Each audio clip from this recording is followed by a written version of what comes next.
आज रुपया मूल्य का मापक या शोषण का साधन इस किताब के 7वें हिस्से में आपका स्वागत है।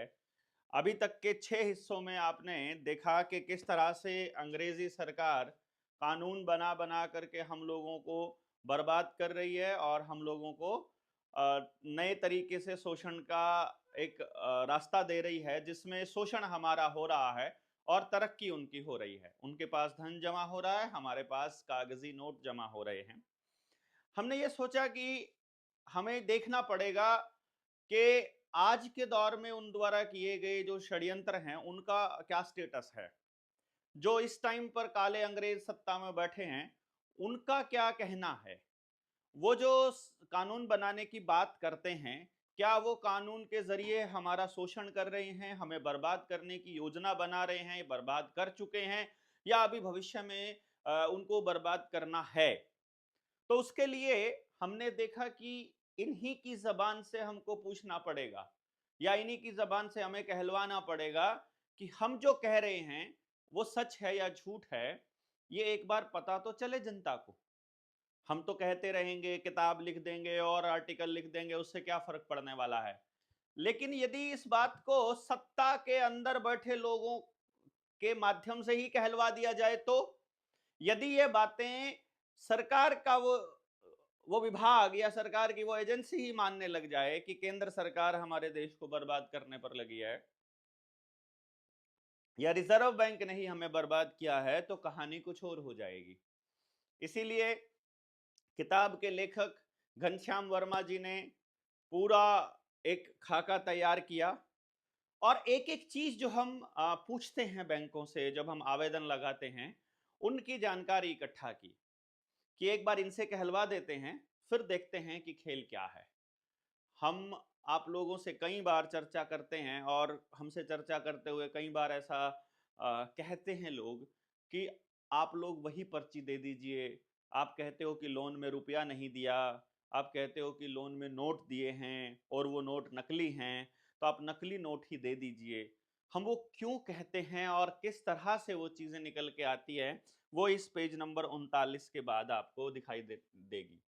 ये पेज नंबर 38 जहाँ यहाँ तक का हमारा काम हो चुका है। यहाँ तक हम पिछले 6 भागों में बात कर चुके हैं। निडर इंडिया चैनल के ऊपर जो प्ले लिस्ट है, इसी जो किताब का नाम है वही प्ले लिस्ट का नाम है, रुपया मूल्य का मापक या शोषण का साधन। उसी प्ले लिस्ट में आपको पिछले 6 भाग मिल जाएंगे और आज 7वां भाग आपके सामने है। हर हफ्ते यानी कि रविवार को या शनिवार को हम लोग सुबह 10 बजे इस रुपए वाले भाग को डालते हैं, ताकि सब लोगों को पता चले कि सुबह 10 बजे का हमारा शेड्यूल किया हुआ है कि शनिवार को सुबह 10 बजे डलेगा, तो शनिवार और इतवार को काफी लोग फ्री होते हैं तो वो इनको देख सके। सूचना का अधिकार अधिनियम द्वारा पकड़ा गया रिजर्व बैंक की झूठ और रद्दोबदल, यानी कि रिजर्व बैंक का जो झूठ है वो बदला गया। की का में थोड़ा बहुत अगर आपको ग्रामेटिकल एरर दिखाई देता है तो वो आप थोड़ा सा देख लीजिएगा, क्योंकि हम लोग अभी इसमें एडिटिंग करनी है, जो इसमें एरर है उनको ठीक करना है, ग्रामर ग्रामर के मिस्टेक्स को, बाद में ये ठीक हो जाएगा। हमें सूचना के अधिकार अधिनियम द्वारा कुछ ऐसी जानकारी प्राप्त हुई जिसमें जिससे यह सिद्ध होता है कि रिजर्व बैंक और केंद्र सरकार, यहाँ भारत सरकार लिखा है, भारत सरकार नहीं, ये केंद्र सरकार है। भारत सरकार अलग है, केंद्र सरकार अलग है, ये बातें आप लोगों को पता होना चाहिए। तो केंद्र सरकार ने भारत के लोगों के साथ छल कपट और धोखा किया है। भारत सरकार किसी के साथ छल कपट या धोखा नहीं कर सकती, केंद्र सरकार करेगी। तो 2017 में सितंबर की 28 तारीख 2017 को एक सवाल पूछा कि क्या वर्तमान में बैंक नोटों का निर्गमन, मतलब इसका जो आगे बैंक नोटों जो चलन में लेकर जाना, प्रतिभूति रखकर किया जाता है। यानी बैंक नोट जो इशू किए जाते हैं वो प्रतिभूति रख के किया जाता है। प्रतिभूति मतलब गारंटी, कोई सामान गारंटी में रखा जाता है। यदि हाँ, तो कौन सी प्रतिभूति और कितनी मात्रा प्रति रुपए में रखी जाती है, इसे सूचना के रूप में प्रकट करें।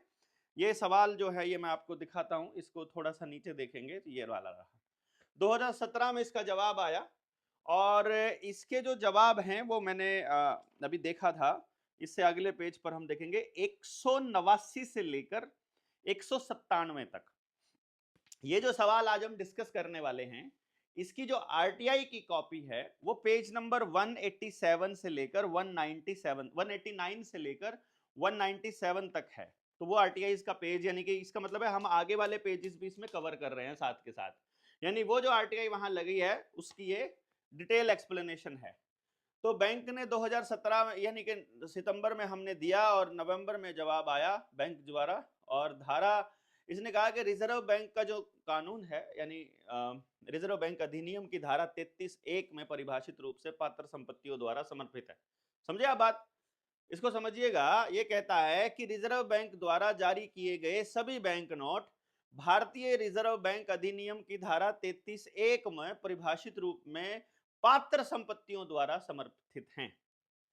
यहां गड़बड़ हो गई। गड़बड़ क्या हो गई कि जब हम आपको ये नोट के बारे में बताते हैं, ये जब रिजर्व बैंक का ये नोट है 500 रुपए का नोट आपके सामने है, जब हम इनके बारे में आपको बताते हैं तो यहां जो ऊपर लिखा है रिजर्व बैंक ऑफ इंडिया अंग्रेजी में, और यहां हिंदी में लिखा है केंद्रीय सरकार द्वारा प्रत्याभूत, और अंग्रेजी में लिखा है guaranteed by the central government. अब यहां लिखा है गारंटीड, हमने भी पूछा है कि प्रतिभूति क्या है, और यहां पर वो कह रहा है कि गारंटी नहीं है, समर्थित है, यानी सपोर्ट में है, ना कि गारंटी में। दोनों में दिन रात का अंतर है। नोट के ऊपर लिखा है गारंटी और रिजर्व बैंक कह रहा है समर्थन। इसको देखिएगा, अभी आगे हम देखते हैं। प्रत्येक नोट पर लिखा है केंद्रीय सरकार द्वारा प्रत्याभूत, जबकि अर्थात संपत्तियों की गारंटी, और रिजर्व बैंक का कहना है संपत्तियों द्वारा समर्थित, समर्थन और गारंटी में दिन रात का अंतर है, पूर्व पश्चिम का अंतर है। ये भारत की जनता के साथ धोखा है 1990 तक। अब इसको देखिए कितना बड़ा धोखा है ये। अगर हम 1990 तक की बात करें, 15 अक्टूबर 1990 तक रुपए में प्रति रुपया 0.11849 ग्राम शुद्ध सोने का हिसाब था। 1990 तक की बात हो रही है ये, यानी कि आज से 35 साल पहले तक 1 रुपए में इतने ग्राम सोना शुद्ध लिखा था। इसको यदि आप लोग कन्वर्ट करते हो 100 रुपए में, तो इसको कन्वर्ट कर लीजिएगा। यदि आप 100 रुपए में कन्वर्ट करते हो तो 100 रुपए में 11.8489 ग्राम शुद्ध सोना मिलता है यहां पर, यानी 1 तोले से ज्यादा। इसे खत्म करके रुपया बाजार के हवाले कर दिया गया।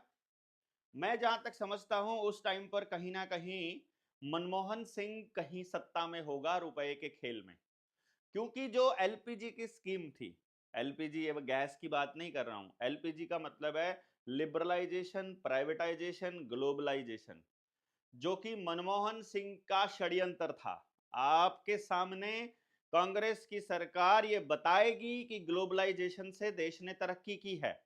असलियत में वो ग्लोबलाइजेशन करके यानी पूरी दुनिया के साथ में हमारा समझौता करके या उस तरह के वो संबंध स्थापित करके इस रुपए को बाजार के हवाले करना था। और मनमोहन सिंह एक ऐसे राजनेता हैं जो कभी भी चुनाव नहीं लड़े और कभी भी चुनाव नहीं जीते, लेकिन वो हमारे गवर्नर भी रहे आरबीआई के, वित्त मंत्री भी रहे भारत सरकार में, सलाहकार भी रहे, उसके बाद प्रधानमंत्री भी रहे, और इन्हीं के जरिए सारी बर्बादी उन्हीं के हाथ से करवाई गई है। और दुनिया के सामने उनको एक बहुत बड़ा अर्थशास्त्री स्थापित किया गया। ये मैं कहीं आप सोच रहे हो आज के टाइम पे बीजेपी की सरकार में बोल रहे हैं तो कांग्रेस की सरकार के हम लोग साथ में हैं। मनमोहन सिंह की हुई बर्बादी हो सकती है, ये आप देखिएगा 1990 में कौन है, इस पे हमने देखा नहीं, तो कौन वित्त मंत्री है या कौन गवर्नर है उस पता लगेगा आपको, मनमोहन सिंह वहां शामिल मिलेगा। अब आप बता दो, कमेंट बॉक्स में लिख करके बताइए कि मनमोहन सिंह का क्या रिश्ता हो सकता है इसमें, कि वो कौन है उस टाइम पे। यानी कि ये सिर्फ प्रतिभूति नहीं है, गारंटी नहीं है, केवल समर्थन में रखा गया है, जो कि मात्र दिखावा है। इससे सिद्ध होता है कि ये रुपया वैध निविदा धन नहीं बल्कि कागज का टुकड़ा है। वैध निविदा यानी लीगल टेंडर नहीं है, धन नहीं है, कागज का एक टुकड़ा है। आपको यदि इसमें कोई डाउट होता है तो कमेंट बॉक्स में बताइए कि क्या समर्थन और गारंटी एक ही होता है, यदि नहीं तो फिर ये धोखा हुआ कि नहीं हुआ, और यदि वो धोखा है तो फिर इस धोखे को आपने बर्दाश्त कैसे किया है। बाकी फिर इसके बाद आगे बताते हैं हम। आरटीआई के द्वारा जो उत्तर में रद्दोबदल के दिया गया, रद्दोबदल का इसका ये मतलब है कि जो पहले वाला नोट है जो आरबीआई ने आपको दिया होगा कि जो 1968 से पहले का नोट है और जो 1968 के बाद का नोट है, क्या उसमें कोई फर्क है, ये वो बताने की पूछने की कोशिश कर रहे हैं हम यहाँ पर। और साथ ही हम ये पूछने की कोशिश कर रहे हैं कि सूचना हमारी ये है कि क्या बैंक नोट पर गवर्नर का वचन खंड सिर्फ अंग्रेजी में लिखा होता था या नहीं। तो जब हमने पूछा कि यदि अंग्रेजी में लिखा जाता था तो गवर्नर का वचन खंड किस दिनांक और सन में परिवर्तित किया गया, इसकी प्रमाणित सूचना बताइए। अब देखिएगा खेल, यहां पर जो आरटीआई में भी वो खेल खेलते हैं। कमाल की बात यह है उनके पास सारे दस्तावेज उपलब्ध है, फिर भी वहां पर उत्तर देने वाला व्यक्ति बिना किसी जिम्मेदारी के आपके साथ ठगी कर रहा है, आपके साथ चोरी कर रहा है, आपको बका रहा है। कैसे बका रहा है? जब हमने 2017 में उनसे 2018 के सितंबर में हमने ये पूछ लिया कि आपने वचन खंड के जो इस वचन खंड को बदला है कि नहीं लिखा है, तो उन्होंने कहा कि पहले I promise to pay the bearer a sum of rupees this लिखा जाता था प्रारंभिक से ही। इसके बाद 1968 से बैंक नोट पर अंग्रेजी के साथ साथ हिंदी में वचन खंड के छापे जाने की प्रथा प्राप्त हुई। ये भी मैंने आपको बताया, पेज नंबर 189 से लेकर 197 तक इसका जवाब इसमें आपको आरटीआई में इसी किताब के पेज पे में आपको मिल जाएगा। उसके बाद जब हमने ये कहा इस असत्य और भ्रामक सूचना का, यानी कि असत्य और भ्रामक इसलिए कहा कि इन्होंने कहा, जब हम आपको वीडियोस में बोलते रहते हैं कि आई promise to pay the bearer on demand, वो सब था, तो ये कैसे कह सकते हैं? हम आपको स्क्रीन पर वो दिखा भी देंगे कि वो नोट था जो दिखाया जाता था। ये वाला नोट जो 1968 वाला नोट है वो ये था, आपने देखा भी होगा 10 रुपए का नोट। और ये कहता है कि ऑन डिमांड वाला कोई सीन यहां पर नहीं है। अब वो कहता है कि 2021 में जब फिर उसके बाद फरवरी 2021 में अपील दायर की, इसकी बहस हुई, जो सूचना आयुक्त था, जो सीआईसी था, श्री सुरेश चंद्रा, उनके समक्ष वीडियो कॉन्फ्रेंस के जरिए।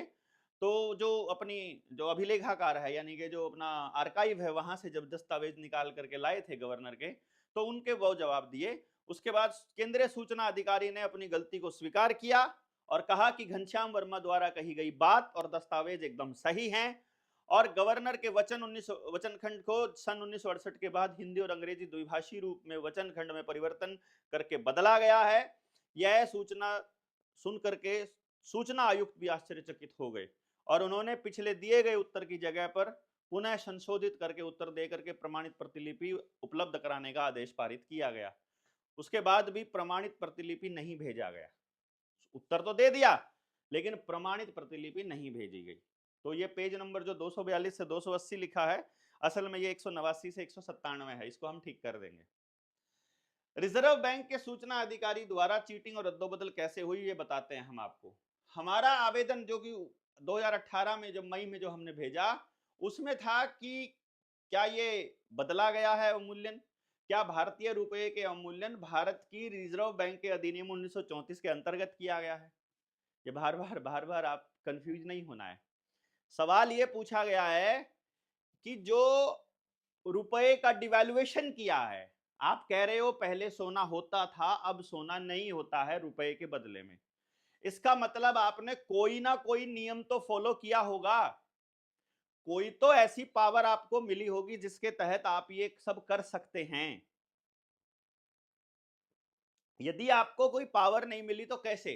तो हमने ये पूछा है मात्र उनसे कि आपने जो ये अवमूल्यन किया है, जो आपने इसकी डिवैल्यूएशन की है, ये 1934 का जो आरबीआई एक्ट है उसके अंतर्गत किसी पावर के तहत किया गया है क्या? तो उसकी प्रमाणिक प्रतिलिपि दे दो।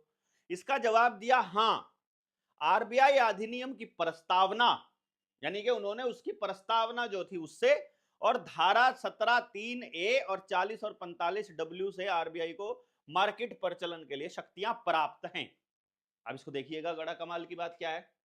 इसकी प्रमाणित प्रतिलिपि मिली तो प्रस्तावना में लिखा गया, इसकी तीसरी पंक्ति में देश के लाभार्थ चलाने के लिए भारत के लिए एक रिजर्व बैंक का गठित करना समीचीन है।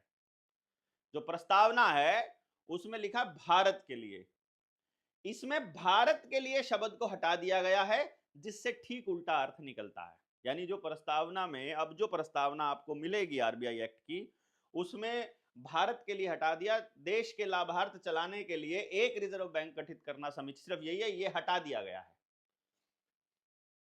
वैध रुपया जनता या शोषण, देश को शोषण मुक्त रखता है, जबकि अवैध रुपया जनता या देश का भयंकर शोषण करता है। ये याद रखना है आपको। आपका रुपया यदि लीगल है, यदि वैध है, तो वो शोषण से मुक्त रखेगा, यदि वो इलीगल है तो फिर वो शोषण करेगा बहुत बुरी तरह से। ये पेज नंबर 42 पे आपको मिलेगा जो प्रस्तावना की कॉपी है। ये प्रस्तावना की कॉपी इसमें किताब में जो डिजिटल वाली है उसमें बहुत साफ साफ छपी हुई है, बट प्रस्तावना आपको वैसे भी मिल जाएगी, आरबीआई के वहां पर मिल जाएगी। इस आरबीआई अधिनियम की प्रस्ताव ने देश शब्द का आशय ब्रिटेन से है, इस बात को ध्यान दीजिएगा, क्योंकि उस वक्त भारत गुलाम है। 1934 में देश जो चल रहा है वो पार्लियामेंट ऑफ इंग्लैंड के हिसाब से चल रहा है, और भारत को कभी भी इंग्लैंड ने देश नहीं कहा है, इस बात को देखिएगा। आज भी भारत ब्रिटेन का उपनिवेश है, आज भी कॉमनवेल्थ में शामिल है।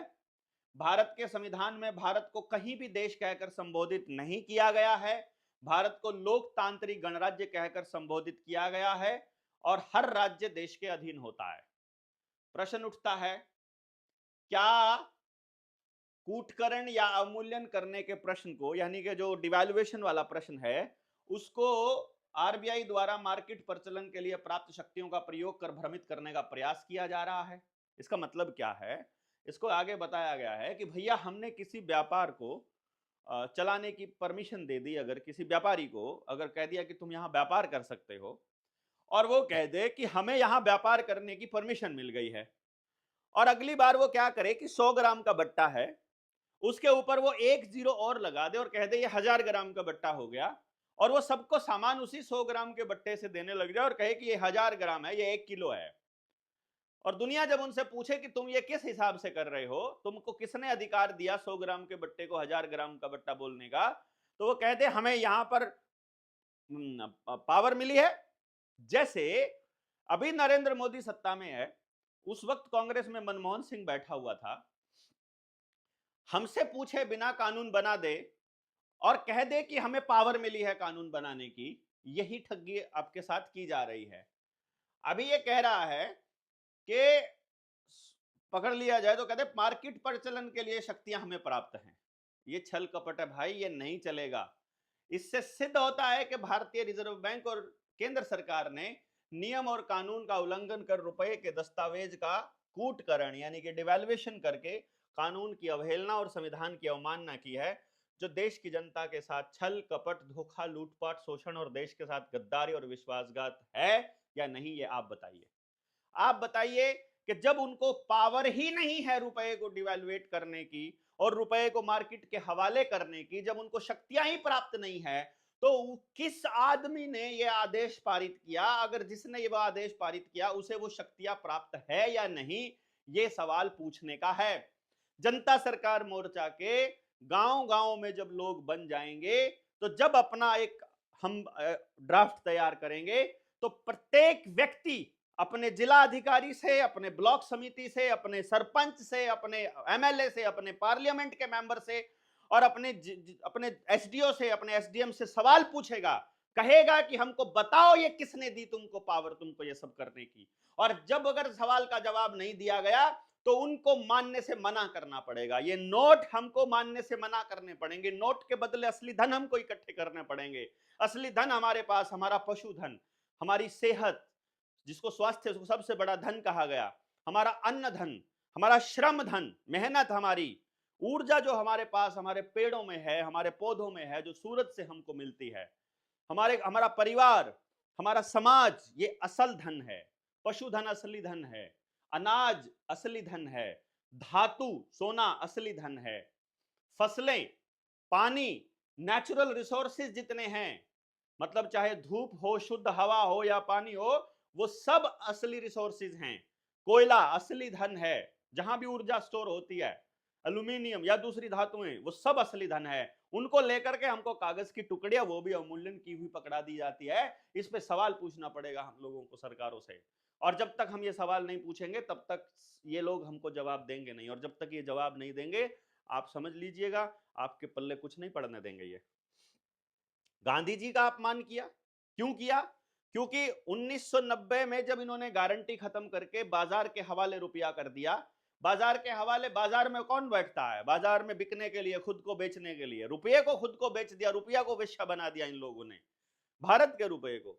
और ये कहते हैं समर्थन में, अब संपत्तियां समर्थन के रूप में रखी जाने लगी, अब गारंटी नहीं रहने लगी। उसके बाद 2015 में प्रश्न रखा कि गांधी की फोटो कब से लगा रहे हो और किसके द्वारा लगाई गई और कब तक लगाई गई, कब कब लगाई गई, ये पूछा गया।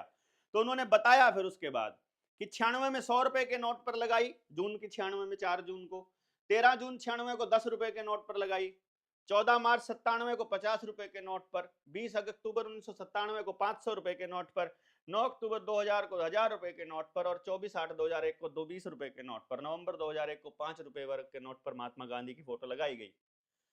अब इसमें वो सवाल आता है फिर से, इन नोटों में गवर्नर के वचन खंड में रद्दोबदल करने और केंद्रीय सरकार के गारंटी को समर्थन में कहते।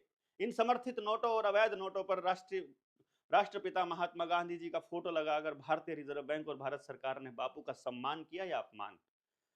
जिस गांधी ने अंग्रेजी सरकार उसके शोषण का विरोध किया, उसी ब्रिटिश सरकार की रिजर्व बैंक ने कूटकरित अवैध रुपए पर, यानी कि अवमूल्यन किए गए इलीगल रुपए के ऊपर गांधी का फोटो लगाया और देश का शोषण किया। इससे बड़ा गांधी का अपमान और क्या हो सकता है? और ये गांधी का अपमान किसने किया मालूम है? उसी यूपीए की सरकार ने। बड़े राजी होते हैं ना हम लोग, वो कहते हैं गांधी की विरासत लेकर के चलते हैं राहुल गांधी, बताए ना कि गांधी का अपमान इतना क्यों किया उनकी सरकार ने। भारतीय न्याय संहिता के अंदर यह कूटकरण अपराध है। अब कमाल की बात यह है, भारतीय न्याय संहिता अब बनी है, इससे पहले आईपीसी थी, इंडियन पिनल कोड, आईपीसी को बदल करके अब बीएनएस बना दिया गया है, उसमें भी कूटकरण अपराध है, और पहले भी था, अंग्रेजों ने बनाया था उस वक्त, उसमें भी अपराध था। अब इसको आप देख लीजिएगा, ईस्ट इंडिया कंपनी रुपया, अब इसमें षड्यंत्र क्या था, एक और षड्यंत्र रचा गया था ब्रिटिश हुकूमत द्वारा कि ईस्ट इंडिया कंपनी रुपये को कॉइनेज एक्ट 1862 में ज्यों का त्यों अपनाने और उसका नाम बदलकर गवर्नमेंट रुपया रखा गया। ये हम पहले अपने चौथे नंबर पार्ट में भी डिस्कस कर चुके हैं।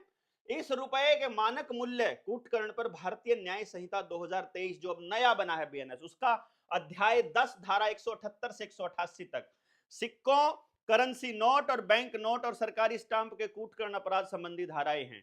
ये आईपीसी की धारा अध्याय 18 के धारा 489 ABCDE तक करेंसी नोट और बैंक नोट के कूटकरण से संबंधी आपराधिक धाराएं हैं, जिसमें आजीवन कारावास तक का प्रावधान है, जो प्रमाणिक साक्ष्य है कि ब्रिटिश गवर्नमेंट ने ही बनाई है। इसको समझना क्यों जरूरी है? सबसे पहले जिसने उस रुपए का कूटकरण किया, जिसने उसको बाजार के हवाले किया, उस आदमी के दस्तखत यदि हैं, हमको यह पता करना है क्या उसे उस कूटकरण की ताकत मतलब उसके पास थी। यदि उसके पास वो ताकत नहीं थी, यदि उसको कूटकरण का अधिकार प्राप्त नहीं था, तो उसने उसका कूटकरण क्यों किया? यदि किया तो उसको सजा क्या मिली? यदि नहीं मिली तो क्यों नहीं मिली? और जब कूटकरण हो गया तो उस कूटकरित रुपए को हम क्यों चलन में लें? क्योंकि ये जो धारा हमने बताई है 178 से 188 तक अध्याय 10 में बीएनएस 2023 के हिसाब से, उसके हिसाब से भी यदि आप इस नोट को लेकर के बाजार में जाते हो और मैं यदि ये क्लेम कर दूं कि आपके हाथ में पड़ा हुआ नोट नकली है, तो आप साबित नहीं कर पाएंगे ये असली है। यदि आप इसको रिजर्व बैंक को भी चिट्ठी लिख करके पूछ लेंगे क्या ये असली है, वो रिजर्व बैंक भी नहीं बताएगा कि ये असली है, क्योंकि ये सब अवैध है। आप पूछिएगा लीगल टेंडर है क्या ये, इसके बदले में क्या रखा है, पूछ तो लीजिए। आप बैंक में जाकर के एक बार बैंक के कर्मचारी को एक 100 रुपए का 10 रुपए का नोट दे करके एक चिट्ठी लिखकर पूछिएगा कि मुझे 10 रुपए चाहिए अपने, जो इसके ऊपर लिखे हुए मैं धारक को 10 रुपए अदा करने का वचन देता हूं, वो 10 रुपए मांग करके देखिए, आपको नहीं मिलेगा। चांदी का सिक्का, रुपए का पहला कूटकरण 1940 में हुआ। रिजर्व बैंक की स्थापना हो गई, इसका उद्देश्य था भारत का शोषण करके ब्रिटिश खजाने को भरना। ब्रिटिश गवर्नमेंट की आर्थिक स्थिति को, आर्थिक स्थिति को सुदृढ़ करना, वो हमने पिछली बार आपको दिखाया ही था।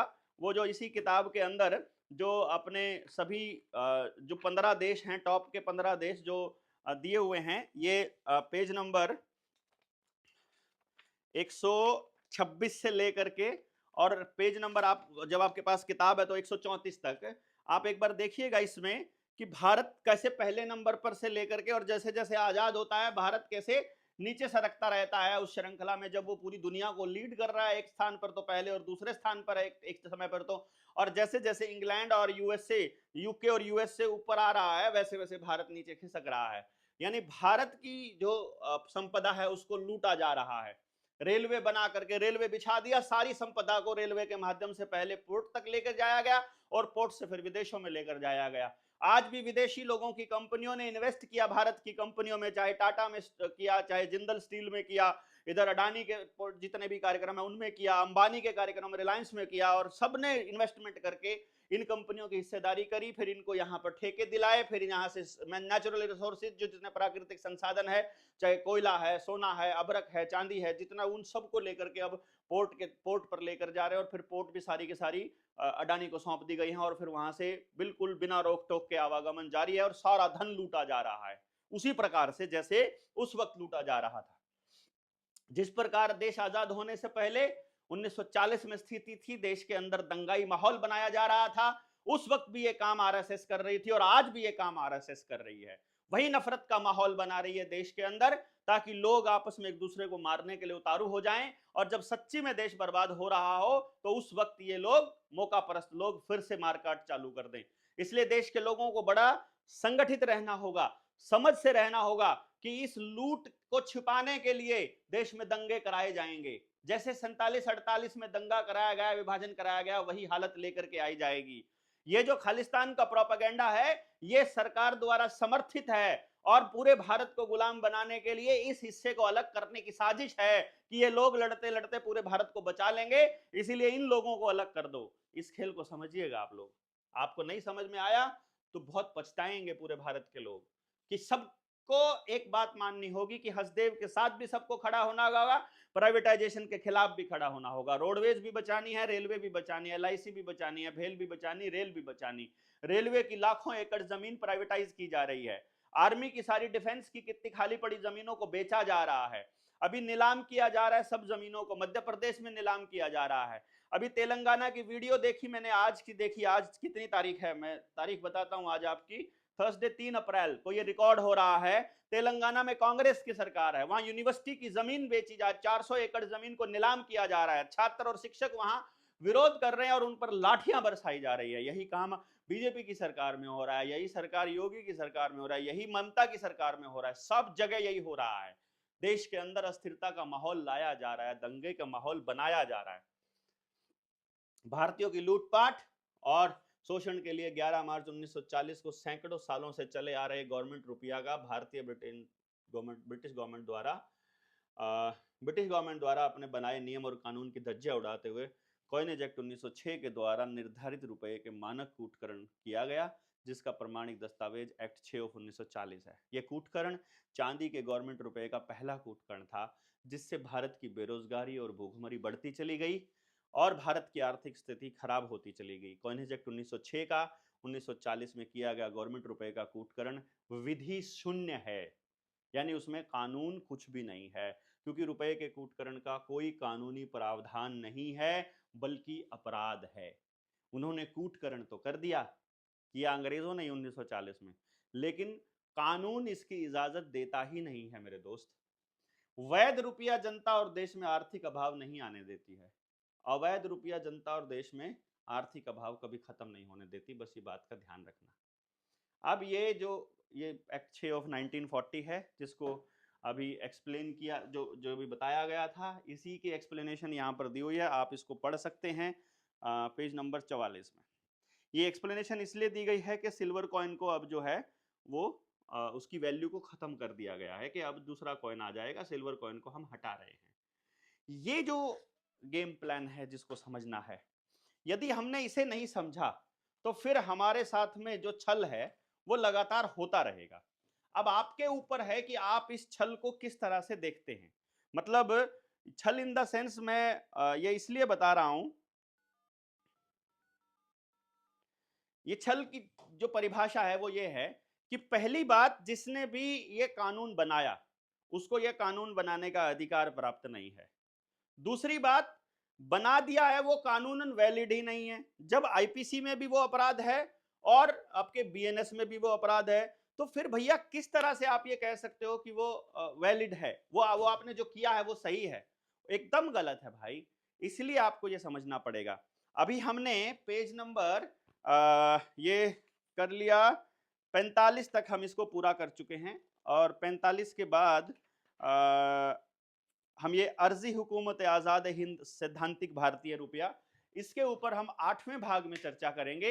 इन 7 भागों तक आपको कैसा लगा है, किस तरह से आपके दिमाग में जितने प्रश्न आए हैं, आप अपने प्रश्नों को यहाँ कमेंट बॉक्स में जरूर लिखिएगा।